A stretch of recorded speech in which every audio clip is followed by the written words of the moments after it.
It's time for the Coach's Corner, brought to you by Michigan Trailers in Traverse City. Sales, service, parts, and more, Michigan Trailers has your hauling solution. Rich Calkins and James Wagner, head coach of Traverse City West, joining you now. And coach, um, team's coming off a big 32-14 win at Thurlby Field, our second back-to-back home game there. And so it's nice to get that first win, even out the record at 1-1. Yeah, it was a good night for us. We were able to capitalize on a lot of mistakes on Grand Haven's part, and you need to be able to do that in order to win ball games. And definitely nice to do it in front of our home crowd too. It's always fun, especially when it's the first week that school's in session, and kind of brings back a little bit of the fun atmosphere for the kids as a whole too. So it's always good to win in front of the home crowd. Yeah, for sure, Coach. And as we talked about in the postgame show, that's a talented team over there. They've got some kids that at those skill position spots are really talented.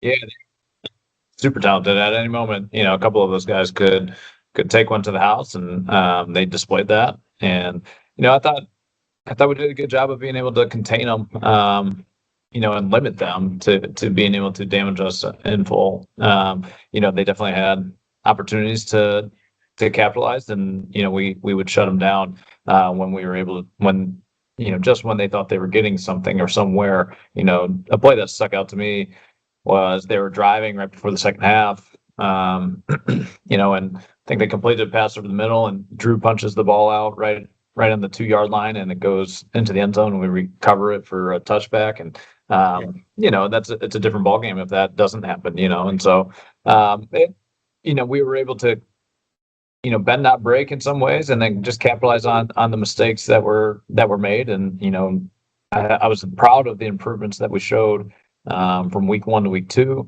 There was obviously all the penalties that had happened, and again, we addressed that in full at different points throughout the entire week. And so looking to clean those things up as we move into another opportunity, another week, and hopefully we just continue on the path that we are on.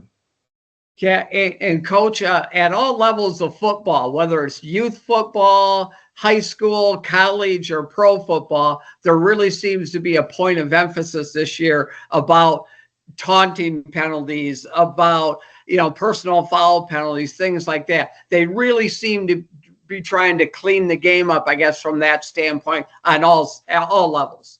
Yeah, and I think there's something to be said about too, like these kids, when they watch football on TV on Saturdays and Sundays, there's so much taunting and so much talking, yes, and those types of things that go on, and so when they get in the game, they're like, oh, this is socially acceptable, and it's exactly. It's not. It's totally different rules at the high school level. So it's on us as coaches to be able to teach that and continue to crack down on those things. And I'm totally in support of the refs and being able to limit that type of behavior, because I think it just ruins the game, the purity of it. And so I don't mind a little bit of celebration, but when we talked about it with our team, you celebrate toward our stands, you celebrate toward our team after you make a play, and then you get to the huddle and you move on to the next play. Like, don't stand over anybody.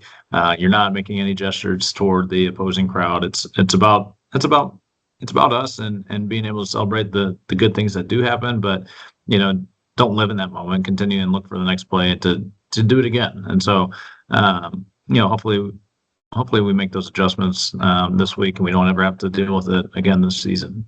Yeah, couldn't agree more, Coach. Like you said, it's you see it everywhere on TV. Whatever sport you're watching, it's so accepted to be able to do those things, and it's just, and at the high school level, it's just not. And so, no, I thought you put it perfectly well there, Coach. So, Coach, we traveled down to Bay City Central this week, playing at the old historic stadium downtown. A Bay City Central team that's at least looking at the scores and some things seem to have improved. They're 1-1, just like we are. Should be a great matchup.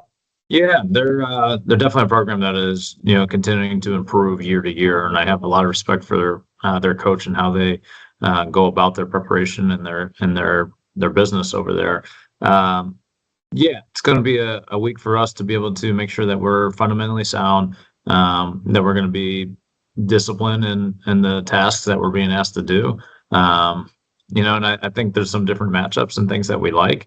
And, offensively, it's all about execution, and defensively too. I mean, you got to be able to understand what's being asked of you and go out and make plays. And we just said to these guys, like, continue to push your standard to be at a super high level, continue to try and show out and make the plays that you're being asked to be made, but don't put so much pressure on yourself that's going to create a bad narrative in your mind. Play free, play loose, but be disciplined in your habits. When you have the opportunities to make a play, go and make it. And if you don't, move on to the next play, and you'll have other opportunities. So, they played some teams, some close matches. I think Carmen Ainsworth and Flint Kersley were the two, and they were one-score games, and they came out on the short end of one and came out on top of the other, and and I think that the game that they lost could have went either way. Play here or there. It was a wet, rainy game, I believe, for them, and so the ball was kind of all over the place. And and so this could be a team that is 2-0 currently going into week 3, and they're going to give us our best. It's the first conference game of the year, and there's a lot of emphasis on just being able to set the tone right away. And I think our guys are hungry, and I think they have a goal in mind to be able to make sure that they don't have any regrets when they leave the field Friday night. Yeah, Coach, like you said, it's our first league game. Then we go back on the road and we have one more non-conference game with Grand Blanc. And then the rest of the season, then it's all conference games throughout the rest of the way. Yeah. So like you said, it'd be a good way to start off conference play 1-0, and then get right into the teeth of that conference schedule. Yeah. Again, opportunity is there for them to be able to just build upon what was last week, and I like how we are improving week to week. I feel like our practice this week was a different type of focus in terms of just being able to have the maturity that you need to be able to have throughout a Monday, Tuesday, Wednesday practice. Our Thursday is more of a walkthrough, but the preparation that happens between Monday and Wednesday is crucial. And I just feel like their approach to all of that was very good. I don't know if that's just because now we're in a routine of being in school, and now there's a little bit more set in their ways a little bit with that kind of stuff in their schedule, where last week it was the first week of school and things were kind of all over the place with them a little bit, figuring out their routine. But it just was a much more settled, mature approach to practices, and I'm very happy to see that response from my players. I trust that these guys are going to do what they need to do in order to make sure that our team is going to be in a good position to win on Friday night. Yeah, looking forward to it. JJ Rowell and I will be on the call on Up North Sports Radio.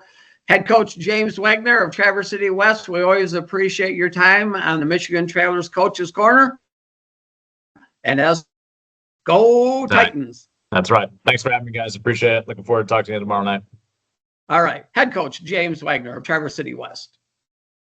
Hi, folks. Jim Jeffers for Michigan Trailers in Traverse City, Northern Michigan's value leader in utility trailer sales. As the seasons change, it's time to clear some space with our annual summer sell-down sale. With over 200 trailers in stock, clearly priced to move, you will find the right one at the right price to solve all your hauling needs. Move quick.